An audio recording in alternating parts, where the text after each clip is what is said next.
अब हमारा आता है the use of pump for irrigation. Irrigation के लिए किन पम्प्स का इस्तेमाल किया जाता है। पहले तो जो मेथड रहा करते थे ट्रेडिशनल मेथड इरीगेशन के, जिसमें लेबर और कैटल्स वगैरह का इस्तेमाल करा जाता था, लेकिन अब जो है ट्रेडिशनल मेथड को इस्तेमाल नहीं करा जाता है। इतना लिफ्टिंग पम्प्स वगैरह बना दिए गए हैं वाटर को लिफ्ट करने के लिए। जैसे ट्यूबवेल वगैरह कनेक्ट कर दिया जाता है, मोटर कनेक्ट होती है, बिजली से चलता है, डीजल से, जनरेटर कनेक्ट कर दिया जाता है, देन जनरेटर चलता है और वो मोटर रन करता है और पानी को ज़मीन से निकालता है, अंडरग्राउंड वाटर को। ठीक है।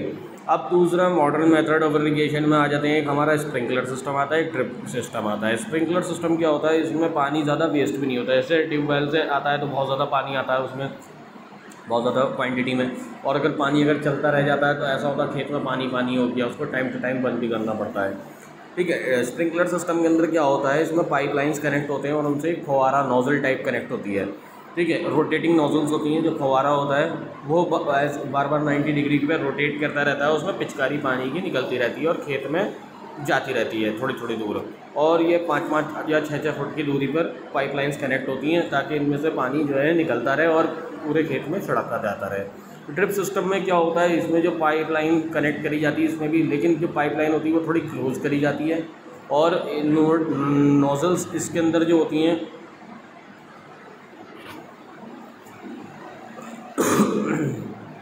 इसके अंदर जो नोजल्स होती हैं हमारे ड्रिप सिस्टम में, वो बिल्कुल नैरो होती हैं और एक एक बूंद बूंद करके पानी निकलता है, वो भी जड़ के पास। इसका थोड़ा मेथड कॉम्प्लिकेटेड होता है, थोड़ा फिक्स करना है इसको, क्योंकि बिल्कुल एग्जैक्ट लोकेशन पर होना चाहिए बीज के पास, ताकि वहाँ पे पानी पहुँचता रहे। फिर नेक्स्ट आता है हमारा रिमूविंग वीड। वीड क्या होते हैं, अनवांटेड प्लांट्स होते हैं जो हमारी फसल के साथ साथ एक्स्ट्रा में उगाते हैं, जिनकी हमें ज़रूरत नहीं होती है।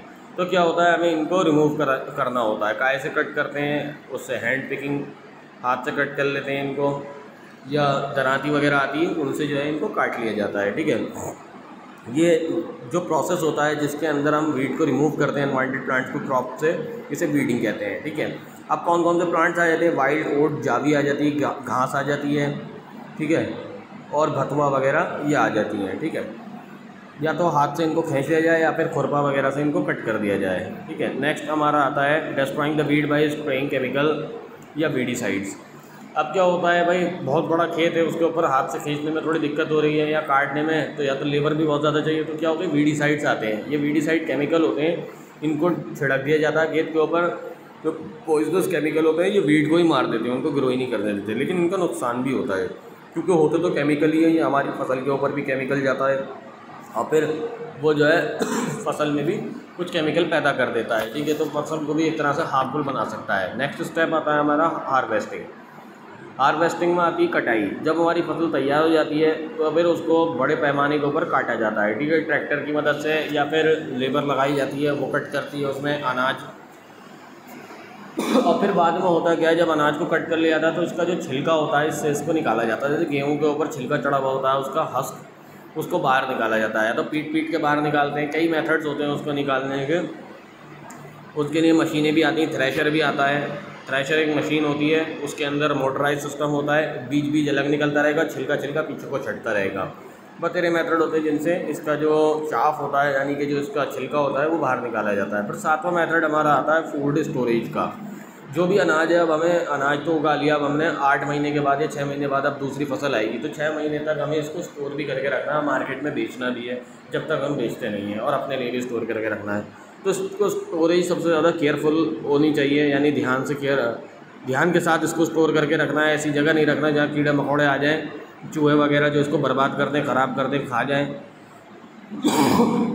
ऐसी जगह नहीं रखना जहाँ मॉइस्चर हो, या बरसात हुई तो पानी आ गया तो सब ख़राब हो गया, ऐसा नहीं।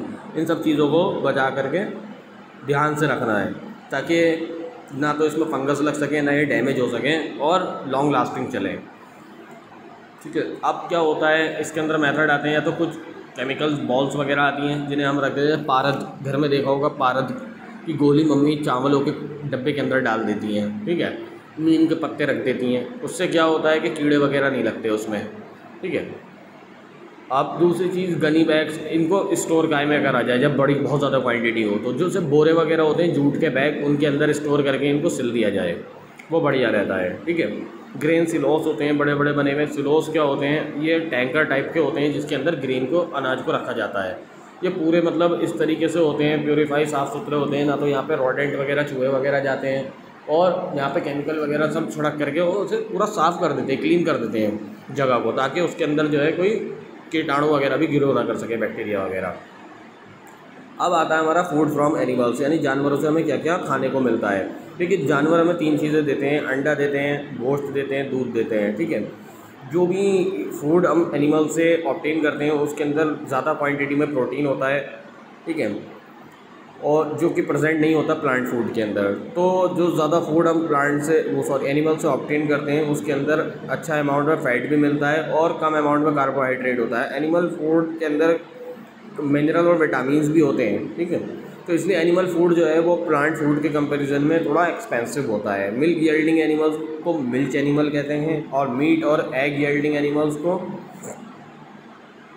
2 तरीके के एनिमल्स होते हैं, एक मिल्क यील्डिंग एनिमल जिनको मिल्च एनिमल कहते हैं, और दूसरे meat and egg yielding animal.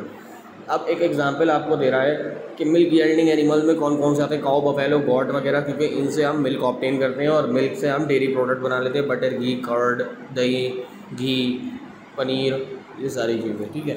और जो एग्जांपल है मीट और एग यील्डिंग एनिमल्स के, उसमें गॉट, चिप, फिश, पोल्ट्री आ जाते हैं, चिकन, डक वगैरह आ जाते हैं। इनसे हम गोश्त भी ऑब्टेन करते हैं और जो है इनसे अंडे भी ऑब्टेन करते हैं। अब नेक्स्ट आता है हमारा एनिमल हस्बेंड्री। एनिमल हस्बेंड्री क्या होता है, जैसे हर क्रॉप को अगर हमें उगानी है तो उसके लिए हमें प्रॉपर सॉइल की ज़रूरत पड़ेगी, इरिगेशन की, मैन्योर, फर्टिलाइज़र्स वगैरह की, वीडिसाइड्स की। वैसे ही जानवरों को पालन पोषण अगर करना है तो उसके लिए हमें उनके खाने का इंतज़ाम करना है, उनके शेल्टर का और उनकी रहने का भी इंतज़ाम करना है सही तरीके से, ताकि उनमें बीमारी ना पैदा हो सके, हेल्थ केयर वो सही सूझ रहें।